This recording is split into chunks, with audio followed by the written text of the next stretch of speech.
नमस्कार स्टूडेंट्स, मैं तौफीक खान आपका अपनी इस YouTube की ऑनलाइन क्लास पर बहुत बहुत स्वागत करता हूं। बच्चों, जैसे आपको पता है कि हम लोग ऑनलाइन क्लासेस पर क्लास 11th की केमिस्ट्री पढ़ रहे हैं, जिसमें पहली ही बुक का पहला लेसन चल रहा है और उस लेसन का नाम था हमारा रसायन की कुछ मूलभूत अवधारणा। वही लेसन हम लोग कवर कर रहे हैं। बहुत ही अच्छा बेसिक लेसन है ये। यहाँ से केमिस्ट्री आप सीखेंगे और रोज़ाना आपको लेक्चर प्रोवाइड होते जाएंगे। आप इसे अच्छे से समझें और मेरी इसी तरह नई नई वीडियो का अपडेट पाने के लिए मेरे चैनल को सब्सक्राइब करें और शेयर करें। चलिए, हम लोगों ने पिछला जो लेक्चर था उस लेक्चर पर हम लोगों ने पढ़ा था कि द्रव्य क्या है तथा द्रव्य का भौतिक आधार पर कितना वर्गीकरण है। आज हम लोग उसी द्रव्य का जो वर्गीकरण है बच्चों, वो रासायनिक आधार पर करेंगे। भौतिक आधार पर हम लोगों ने देख लिया था 5 प्रकार के थे: ठोस, द्रव, gas, plasma, Bose, Einstein, condensate. आज हम लोग केमिकल बेस पर देखेंगे, रासायनिक आधार पर देखेंगे। तो द्रव्य की डेफिनेशन तो जानते हैं, हम लोगों ने कल ही बात की थी कि जिसका एक आकार होगा, ठीक है, उसको हम देख सकते हैं, उसका आयतन द्रव्यमान होगा, साथ ही साथ या तो हम उसे अपनी ज्ञानेंद्रियों से महसूस कर सकते हैं, वही द्रव्य था। तो आज हम लोग उसी कड़ी में रासायनिक वर्गीकरण के आधार पर सबसे पहले देखेंगे शुद्ध पदार्थ। तो बच्चों, शुद्ध पदार्थ क्या है? शुद्ध पदार्थ नाम से ही पता होगा कि ऐसा पदार्थ जो सिर्फ एक ही प्रकार के अभिकर्मक से मिलकर बना हो, एक ही प्रकार की चीजों से मिलकर के बना हो, उसमें और कुछ भी मिलावटें ना हो, सिर्फ एक अभिकर्मक से मिलकर बना है, वही शुद्ध पदार्थ होगा। तो आप डेफिनेशन देंगे कि शुद्ध पदार्थ ऐसे पदार्थ को कहते हैं जो सिर्फ एक ही प्रकार के अभिकर्मकों से मिलकर के बना होता है, वही शुद्ध पदार्थ होता है, जिसमें लगभग सभी अभिकर्मकों का संगठन एक ही समान होता है, अलग अलग नहीं होता। यानी जिससे भी वो मिलकर बना है वो सिर्फ एक ही प्रकार के होते हैं। यही हमारा शुद्ध पदार्थ है। शुद्ध पदार्थ की बात करें बच्चों, तो सबसे पहले शुद्ध पदार्थ दो पार्ट में डिवाइड कर दिया गया है, एक तत्व और एक यौगिक। तो सबसे पहले तत्व क्या कहलाता है वो सुने। आप जानते हैं तत्व किसे कहते हैं? देखिए, तत्व जो है, तत्व की डेफिनेशन आप लिखेंगे कि तत्व, जिसे हम एलिमेंट्स कहते हैं, इसको और अधिक सरल या सूक्ष्म इकाई में विघटित नहीं किया जा सकता। अर्थात मैं कहूं, तत्व is the smallest unit of in any particles, यानी किसी भी पार्टिकल्स का तत्व सबसे छोटा यूनिट है, जिसको और छोटे छोटे पार्टिकल्स में या छोटे खंडों में विभाजित नहीं किया जा सकता। ये पॉइंट है। यानी कि एलिमेंट्स क्या है? एलिमेंट्स एक पदार्थ का ऐसा भाग जिसको और अधिक सूक्ष्म भागों में या और सरलतम भागों में विभाजित नहीं किया जा सकता, उसे ही तत्व कहते हैं। एग्जाम्पल जैसे कि हाइड्रोजन। हाइड्रोजन को और छोटे भागों में नहीं बांटा जा सकता। आप हाइड्रोजन को ऐसे भी लिख सकते हैं, ये भी तत्व है। H2 ये भी तत्व ही है, ठीक है। O2 ये भी तत्व ही है, ठीक है। यौगिक पे आप नहीं बोलेंगे अभी उसको, ठीक है ना। अभी देखिए, आगे देखें यौगिक क्या कहलाता है। बड़ी अच्छी बात है। जब एक या एक से अधिक परमाणु, एक परमाणु हो या एक से अधिक परमाणु हो, जब एक या एक से अधिक परमाणु एक निश्चित अनुपात में, याद रखें अनुपात निश्चित होगा, एक निश्चित अनुपात में आपस में मिले होते हैं, एक निश्चित अनुपात में एक या एक से अधिक परमाणुएं आपस में मिली होती हैं, तो वही पदार्थ यौगिक कहलाता है। ये है पॉइंट, ठीक है। तो ध्यान से इस चीज को समझने की आप बच्चों कोशिश करें। यौगिक मैंने कहा जैसे जल H2O। अब बच्चों, ये जल चाहे आप किसी जगह से ले आइए, चाहे अपने घर का पानी, तालाब का पानी, नदी का, कहीं से भी वो पानी आप प्राप्त करें, उसका फार्मूला इतना ही होगा। एवं अगर इसका अनुपात देखें तो इसका अनुपात 1:8 आएगा, यानी कि 2 हाइड्रोजन के परमाणु और 1 ऑक्सीजन के परमाणु। इतना अनुपात, कैसे अनुपात निकलता है बच्चों, इसकी हम लोग वीडियो देखेंगे। बहुत ही मजेदार, ये अलग से ही टॉपिक है। ठीक है, अभी आप जान जाइए यौगिक क्या है।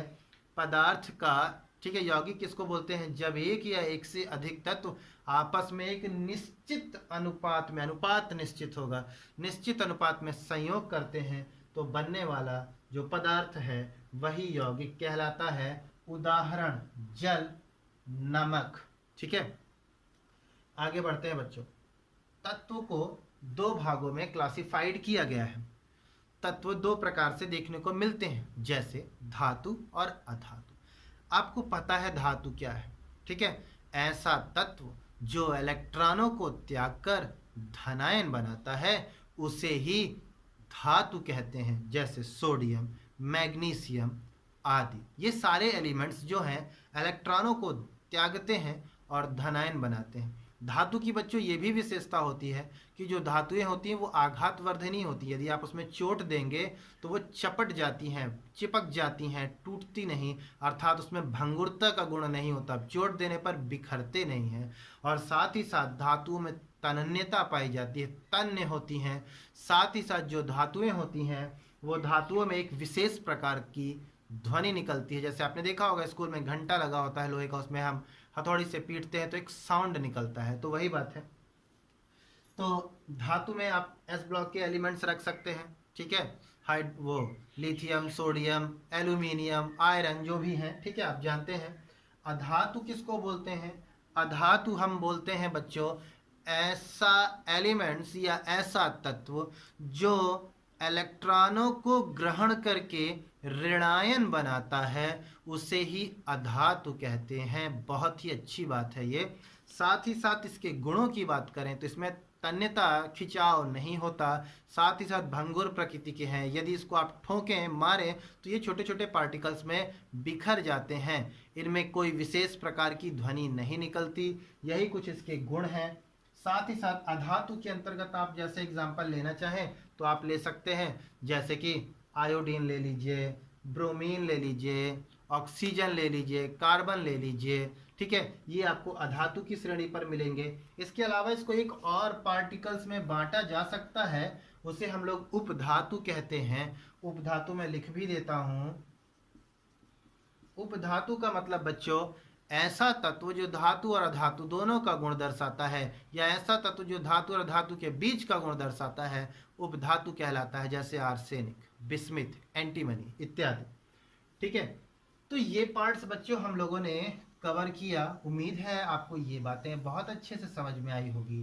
और अगर किसी भी प्रकार की कोई परेशानी आई होगी तो मैं जो भी चीज़ें बोल रहा हूँ इसको दोबारा सुनने की कोशिश कीजिएगा, आपको बहुत अच्छे से समझ में आएगा। और इसी डेफिनेशन को जो भी मैं बोल रहा हूँ उसको हूबहू आप अपनी कॉपी पर नोट भी करेंगे। इसके बाद बच्चों अशुद्ध पदार्थ की बात हम करते हैं। शुद्ध पदार्थ तो आप जान गए, शुद्ध पदार्थ किसको कहते हैं? अशुद्ध तो नाम से ही पता चल रहा है। ठीक है, जब अशुद्ध पदार्थों में हम क्या देखेंगे कि जिसमें जो भी पदार्थ होगा, ये पदार्थ जिस घटकों से मिलकर या जिस अभिकारकों से मिलकर के बना होगा, उसकी जो सीमा है वो आसानी से पृथक रूप में दिखाई देगी बच्चों। उसकी जो सीमा है उसे हम पहचान सकते हैं कि इसमें ये मिला है, उसमें वो मिला है। आप देख सकते हैं वो अशुद्धियाँ उसमें होंगी। या ऐसे नहीं बोलना है तो आप ऐसे बोल दीजिए अशुद्ध पदार्थ के लिए कि ऐसा पदार्थ जिसमें जो भी अभिकारक भाग लेते हैं वो अभिकारक निश्चित अनुपात में नहीं मिलते हैं। तो जो भी नया यौगिक जो भी नया हमारा पदार्थ बनता है वो पदार्थ अशुद्ध पदार्थ कहलाएगा। एक बार फिर से सुनेंगे, अशुद्ध पदार्थ उस पदार्थ को कहते हैं जिसमें जितने भी अवयव या जितने भी अभिकर्मक भाग लेते हैं वो निश्चित अनुपात में नहीं होते, उसे ही हम अशुद्ध पदार्थ का नाम देते हैं। अशुद्ध पदार्थ दो प्रकार का हो सकता है, एक समांगी मिश्रण हो सकता है और एक विषमांगी मिश्रण हो सकता है। सबसे पहले मैं आपको विषमांगी की बात करूं। विषमांगी का अर्थ ही आपको समझ में आ जाना चाहिए, विषम अंग, जिसके अंग बराबर ना हो। मैंने कहा मेरा ये हाथ इस हाथ से मैच करता है तो भाई समान अंग है। अगर मैं कहूँ मेरा ये हाथ दूसरे के पैर से मैच करता है तो नहीं मैच करेगा, विषमांग हो गया। अर्थात ऐसा पदार्थ जिसमें जितने अवयव भाग लेते हैं वो अवयव एक दूसरे से पृथक हो सकते हैं, उनका संगठन एक दूसरे से मैच नहीं करता, उसे ही विषमांगी मिश्रण कहते हैं। जैसे कि आपने देखा पानी में रेत मिलाया, रेत को हमने बराबर कुछ घंटों या कुछ मिनटों तक उसको घोलने की कोशिश की और जैसा छोड़ते हैं तो रेत के पार्टिकल्स वापस नीचे बैठ जाते हैं। तो आप देख रहे हैं कि ये दोनों के अंग समान नहीं हैं, आप इन दोनों की सीमाओं को आसानी से पहचान सकते हैं। ठीक है, इसी प्रकार समांगी मिश्रण किसको बोलेंगे बच्चों? समांगी मिश्रण देखिए हम किसको बोलते हैं? समांगी मिश्रण जिसकी अंग समान हो, यानी कि ये अशुद्ध पदार्थ की ही श्रेणी में है, ठीक है, लेकिन इसके अंगों को पहचाना नहीं जा सकता, आप इसे देखकर नहीं बता सकते। कैसे, वो देखें। समांगी मिश्रण ऐसे मिश्रण को कहते हैं जिसमें जितने भी अवयव या जितने भी अभिकर्मक भाग लेते हैं उन दोनों की रासायनिक संगठन एक ही समान होते हैं, यानी उसकी जो संरचना है वो एक ही समान होगी, उनमें कुछ भी आप पृथक नहीं कर सकते। जैसे जल देखिए, जल जिसका फार्मूला H2O है, आपको पता है, ये मैं जल के पार्टिकल्स देखिए बना देता हूँ। इस तरह जल के पार्टिकल्स होंगे, तो जो इसमें हम शक्कर चीनी डालेंगे तो चीनी के पार्टिकल्स का जो भी संगठन होगा वो जल के संगठन के बराबर होगा। तो जैसे चीनी को इसमें डाला और उसको घोला तो जो चीनी होती है वो इसी अंतरावकाश में, ये जो आप देख रहे हैं ये अंतरावकाश इनको बोलते हैं, इन्हीं अंतरावकाश पे वो जाकर विलीन हो जाती है। तो आप देख रहे हैं इन दोनों की, शक्कर की और जल की सीमा को पृथक नहीं किया जा पा रहा है, अलग नहीं किया जा पा रहा है, इसीलिए उसे हम समांगी मिश्रण कहते हैं। जैसे शरबत, हमारे वायुमंडल में उपस्थित वायु। एक बार फिर से देख लेंगे समांगी मिश्रण किसको बोलते हैं?